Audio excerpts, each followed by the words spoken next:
Salam sehat Yahobu. Pada hari ini 10 November 2020 adalah tepatnya hari ulang tahun Museum Pusaka Nias. Perlu kami jelaskan bahwa kegiatan Museum Pusaka Nias adalah salah satu bagiannya adalah Taman Satwa Museum Pusaka Nias. Banyak masyarakat bertanya, kenapa harus Museum Pusaka Nias memelihara satwa-satwa? Apa hubungannya dengan Museum Pusaka Nias yang tidak seyogianya kita melihat di museum-museum yang lain? Bapak Ibu Saudara sekalian, bahwa Museum Pusaka Nias memelihara satwa Museum Pusaka Nias itu tujuannya adalah melindungi dan menyelamatkan semua satwa-satwa yang ada di daerah Nias ini, terutama binatang-binatang atau satwa-satwa yang langka, yang unik atau endemik yang ada di Nias ini, yang jarang kita temukan lagi hal-hal tersebut atau jarang kita melihat satwa-satwa tersebut. Misalnya beo, misalnya merpati hutan perak di sini.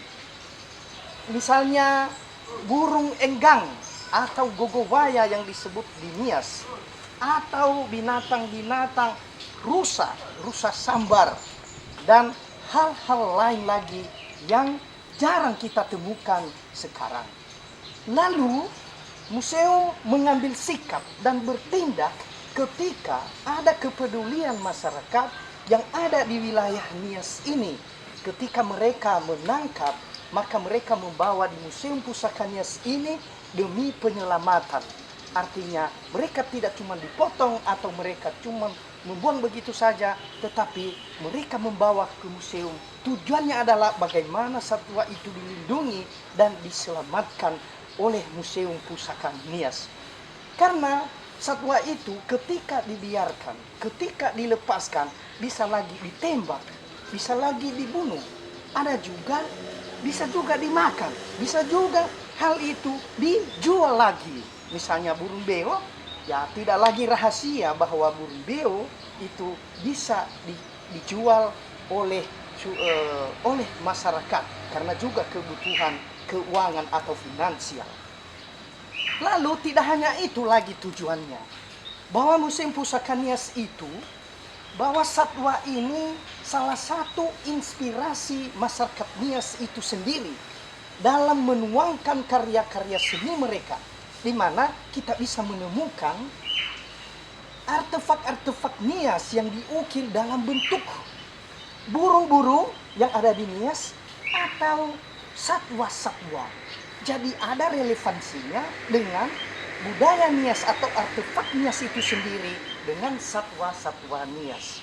Contoh, bisa melihat rusa sambar atau yang disebut niobehe dalam bentuk usungan bangsawan masa dulu. Tapi mereka bisa juga melihat yang hidup di Taman Satwa Museum Pusaka Nias, bahwa itu sangat bermanfaat untuk digunakan sebagai usungan para bangsawan. Lalu dari binatang itu mereka mengumpamakan, mereka terinspirasi dengan binatang-binatang rusa itu yang mempunyai rahang dan bisa mempunyai tubuh besar, dan juga sering dipakai tanduknya adalah dipakai di rumah-rumah. Jadi ada relevansinya dengan artefak-artefak Nias dengan satwa-satwa Nias itu sendiri. Selain itu, kita juga bisa menemukan dalam peribahasa Nias yang disebut dengan Amadola. Contoh misalnya satu burung elang atau yang disebut di Nias moyo bale duhe. Artinya elang yang sedang berada di atas tengger, yang artinya burung itu mampu memantau, melihat sesuatu di wilayah yang berada di bawahnya. Tujuannya apa? Untuk dimangsa atau untuk juga melihat musuh yang terjadi. Maka sering dikasih dalam peribahasa itu. Kemudian kita bisa melihat juga buaya. Dalam peribahasa Nias dia mengatakan buaya sangure, buaya sangele, sangurifi si mate, si mangasa lele. Artinya apa? Buaya yang menyelamatkan, buaya yang menunggu, buaya yang senantiasa menyelamatkan.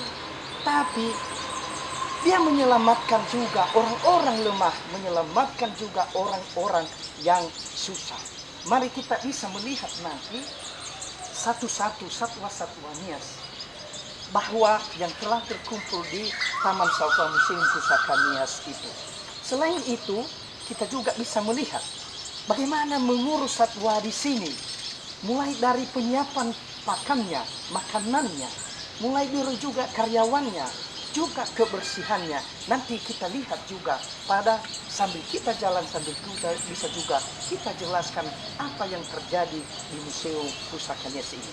Catatan bahwa tidak semata-mata Museum Pusaka Nias itu adalah mendirikan Taman Satwa Museum Pusaka Nias, tetapi itu tadi karena demi penyelamatan dan perlindungan, dan demi juga karena sangat hubungannya dengan relevansi budaya artefak-artefak Nias dan juga tradisi-tradisi lisan. Itu aja dulu yang perlu kita jelaskan sebagai pengantar daripada Taman Satwa Museum Pusaka Nias. Bisa kita jalan pada sesi berikutnya.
Sapa kita semua, selamat pagi, salam sehat, Yahobi. Nama saya Yanuari Loli, saya bekerja di Museum Pusaka Nias di Taman Satwa. Kami akan melakukan truk keliling. Dalam hal ini untuk melihat, memperkenalkan semua binatang yang ada di Taman Satwa Museum Pusaka Nias. Mari ikuti bersama kami di truk keliling. Ini adalah boroi drato. Ini adalah bangau. Ini adalah bogo, dalam bahasa Indonesianya landak.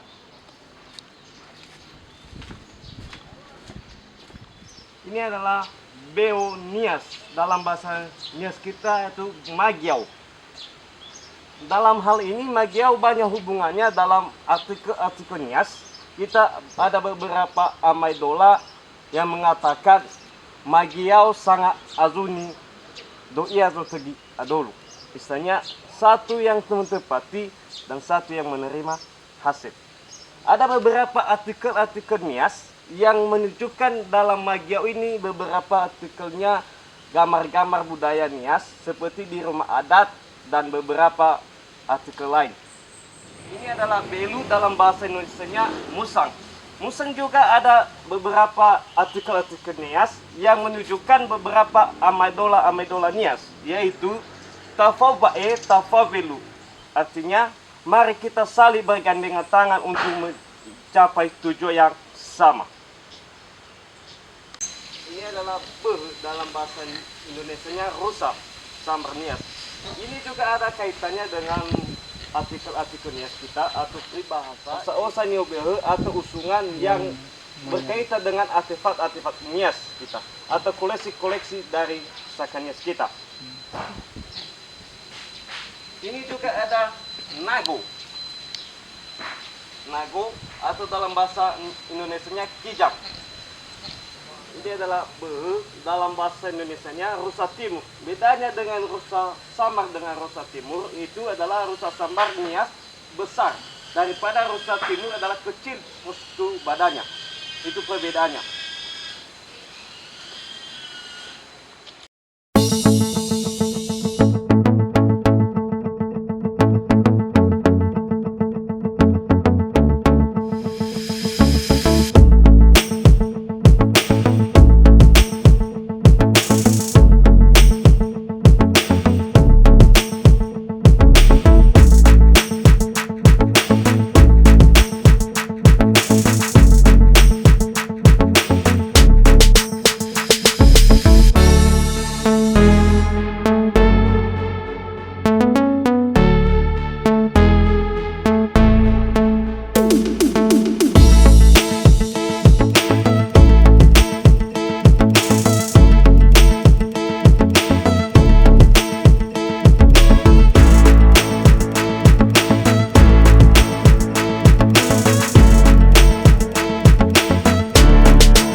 Ya, baik. Ayo, mari kita jalan melihat lokasi Taman Satwa Museum Pusaka Nias.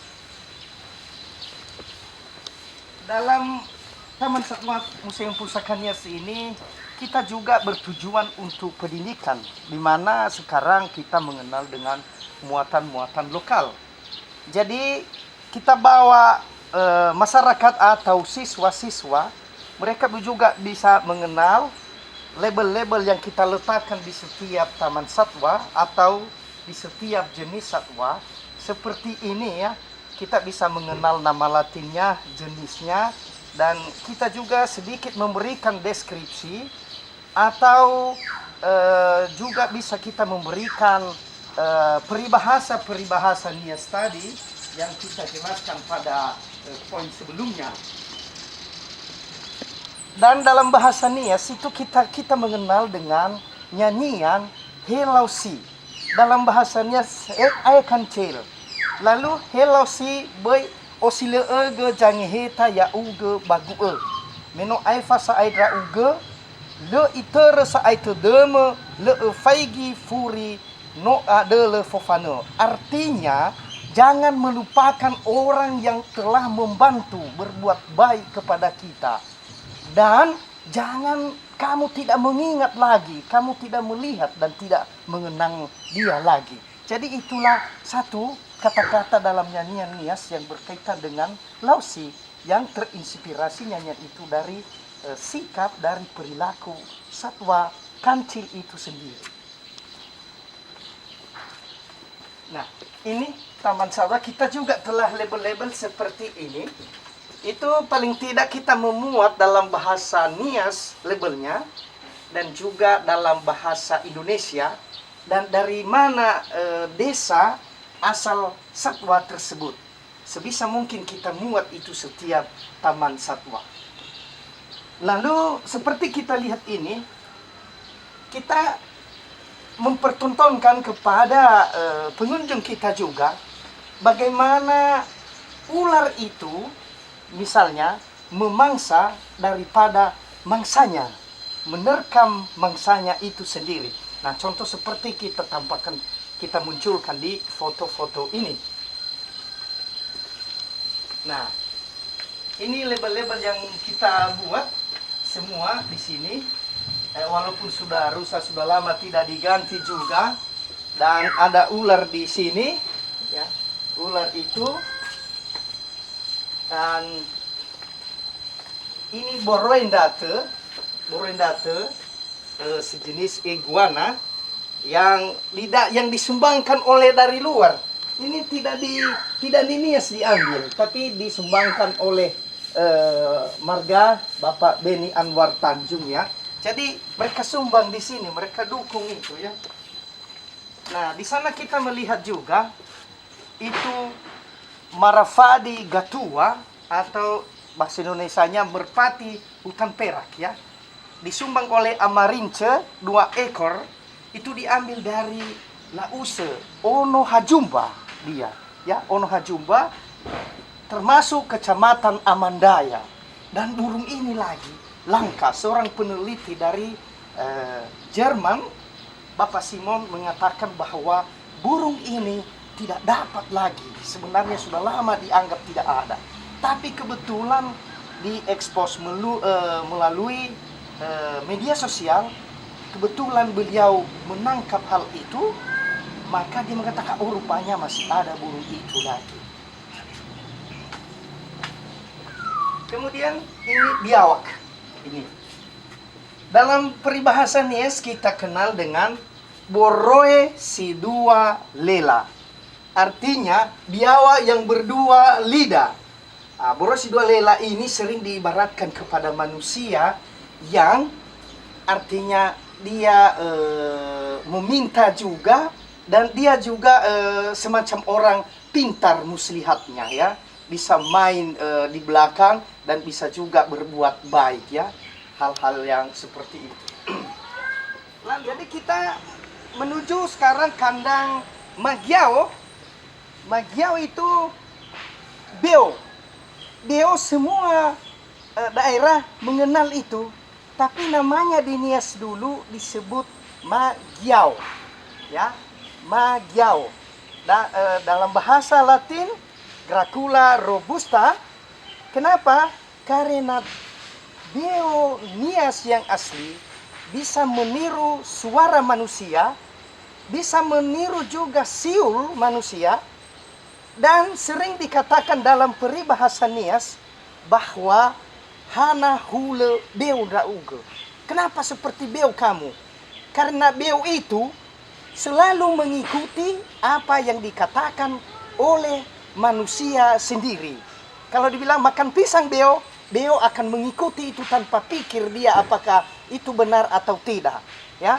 Jadi itulah mengenai beo kita di Nias, ya. Selain ciri-cirinya, ya, yang kita kenal secara umum, maka itu paling keunikan beo Magu, mudah meniru suara-suara manusia. Ini celeng, babi hutan, disebut juga celeng, ya, babi hutan. Ini dari Nias, diambil dari Gomo, ya. Di sini sering disebut ada taring eri jeha. Dia punya eri, inilah seha, babi hutannya, dan ada taringnya yang disebut eri jeha, yang punya kekuatan, punya karisma, punya antik dia, punya kekuatan. Misalnya kalau kita kasih di pedang kita, atau kita kita bawa sebagai semacam jimat, maka bisa memberikan kekuatan, katanya, ya. Ini geri jeha. Nah, kemudian di sana kita tunjukkan namanya behe. Rusa sambar itu dulu ada banyak rusa sambar atau behe di Nias. Ini ada satu terinspirasi lagi dalam artefak Nias kita yang disebut osa-osa Niobehe. Tapi kebetulan rusa sambar ini, behe ini adalah betina. Tetapi mari kita lihat salah satu ini ada fotonya, itu yang jantan, ya. Lalu dalam usungan bangsawan itu maka sudah dikasih tanduk dan sering disebut osa-osa Niobehe. Kenapa hewan itu ditiru? Karena salah satu hewan paling besar di Nias yang mempunyai rahang dan cabang hanyalah behe atau rusa sambar ini. Kemudian hanya itu juga yang paling besar. Dan dia, kalau dia jalan, dia menuju level atas. Artinya tidak lagi orang biasa. Dia adalah orang yang sudah mempunyai kedudukan. Sering dilambangkan dalam usungan bangsawan. Behe ini namanya itu ada Cervus unicolor. Itu juga disumbangkan ini diambil dari salah satu kecamatan di Nias, dari Babalato. Itu dia di sana, ya. Nah, ini kita lihat di sana itu ada namanya rusa sambar. Itu rusa sambar. Ini maaf, bukan rusa sambar, itu rusa timur. Ini dari luar Nias ini. Ini disumbangkan oleh ada yang disumbang Bapak Kapolres, Polres, ada juga yang disumbang dari Dandim. Mereka akan menyimpan di sini karena yakin mereka bahwa selamat di sini, bisa dipelihara di sini, baik pemeliharaan maupun untuk melindunginya dan menyelamatkannya. Ya, itu dia. Mari kita keliling saja, dan pada pengunjung juga mari sering kita memberikan larangan-larangan seperti ini. Bisa ditunjukkan bahwa di area satwa ini kita tidak bisa diberikan makanan sembarang oleh siapapun. Artinya untuk menjaga keamanan tersebut dan kesehatan satwa selain petugas. Kemudian ini moyo, elang bondol itu di sana. Dan di Nias kita mengenal dengan yang disebut tari moyo. Tari moyo itu terinspirasi dari elang ini yang disebut dengan moyo, ya. Moyo, keayunan, bagaimana dia terbang, maka terinspirasi dari hewan ini yang tidak hanya sekedar burung, tetapi memberikan inspirasi kepada juga orang-orang kita Nias, terutama tari moyo, salah satu tari tradisional Nias.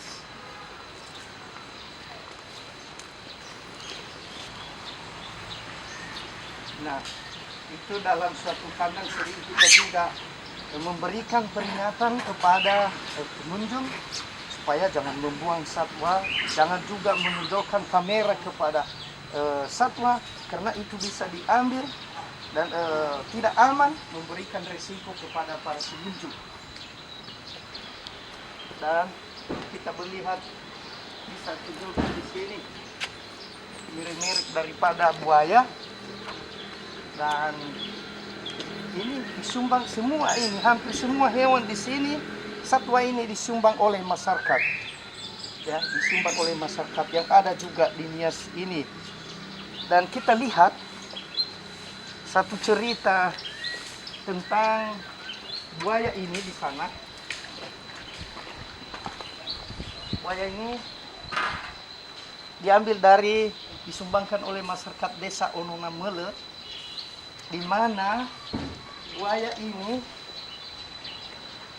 menurut cerita mereka bahwa sudah beberapa kali ada kecelakaan manusia digigit, ya, lewat sungai atau titian dia digigit.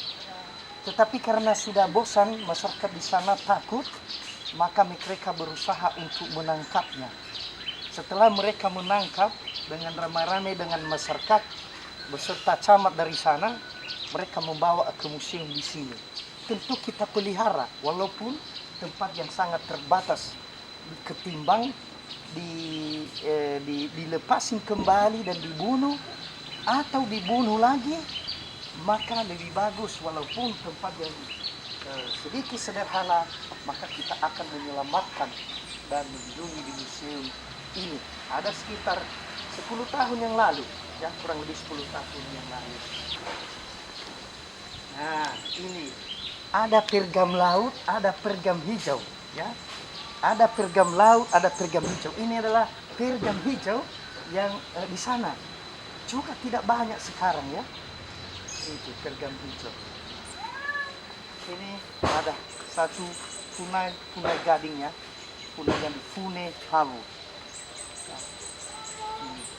Selain ini bisa kita lihat sebentar, ada satu, bisa lihat nanti kura-kura, ada kura-kura batok, ada kura-kura Brazil yang masih terdapat di Nias ini sendiri.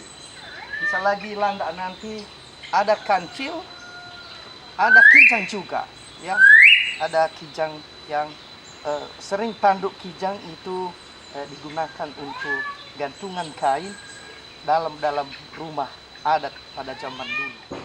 Ya, jadi begitu saja tur keliling Taman Satwa Museum Pusaka Nias kita. Karena itu kami himbau kepada seluruh masyarakat pada umumnya dan orang Nias pada khususnya, hendaknya menyelamatkan satwa-satwa yang ada di Nias.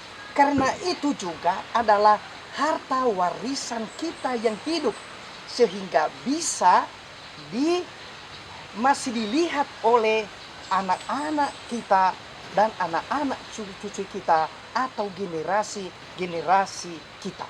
Hindari untuk berburu, hindari untuk penembakan burung, dan cintailah semua hewan yang ada di sini, di hutan-hutan, karena itu adalah sahabat dan teman kita. Sekian dan terima kasih. Yo!